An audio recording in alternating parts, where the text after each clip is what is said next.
There is no man feared more by international Jewry than Russian Prime Minister Vladimir Putin. And while the Zionist West and its lackeys at the Saudi-led Gulf Cooperation Council would have us believe that armed jihadists in Syria who are murdering innocent native civilians are lovers of democracy, Putin remains unshaken in his defense of international law.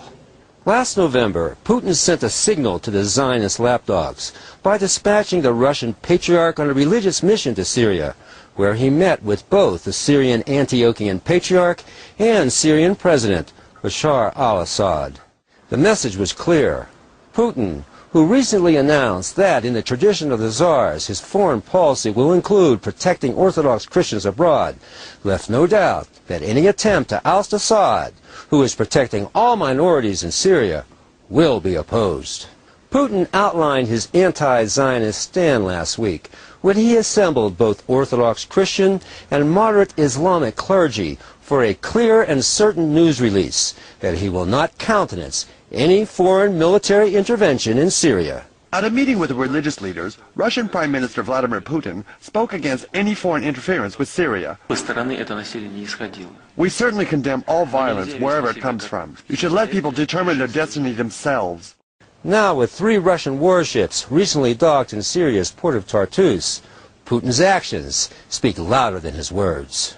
And I am certain that Talmudic Jew Senator Joseph Lieberman, who was the first senator to call for a no-fly zone over Syria and for arming the Syrian opposition, which in reality is made up of Islamic fundamentalists and foreign mercenaries, has gotten Putin's message. We're not going to stand by and allow this Assad to slaughter his people like his father did. He's going to run the risk of having the world community come in and impose a no-fly zone. And in doing so, we're being consistent with our American values. Oh, for sure, Lieberman. Your American values have already underpinned the massacre of scores of Libyan civilians and the decimation of a once orderly and contented Libyan civilian infrastructure. And now you want to do the same in Syria as well.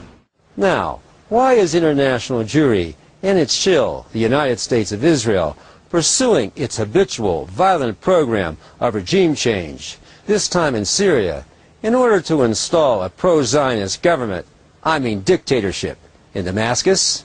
Because Bashar al-Assad has intensified Syria's policy of resisting Zionist imperialism ever since taking over the reins from his father, Hafez al-Assad, in 2000. That's why. Since then, Assad has grown the economy at a healthy rate of 5% a year. Since then, Syria is debt-free and will not allow any Rothschild Jewish banks. And you'll be hard-pressed to find any McDonald's or Pizza Huts in Syria. It's forbidden territory for internationalist, Zionist-funded corporations.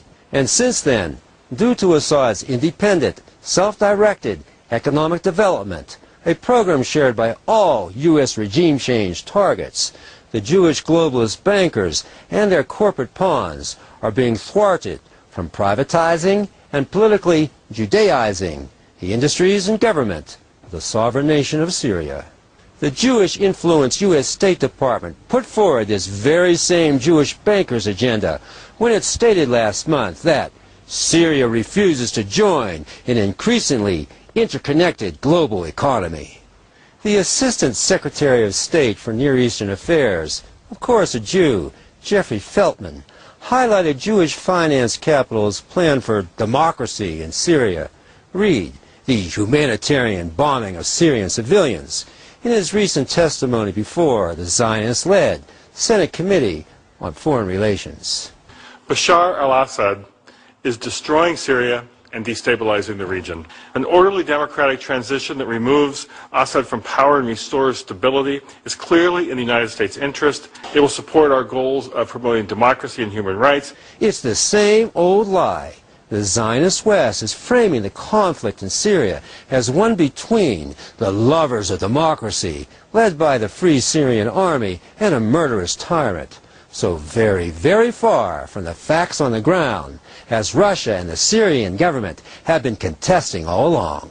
This has been verified by the Observer mission recently sent to Syria by the Arab League, which stated in paragraph 75 of its suppressed report, and I quote,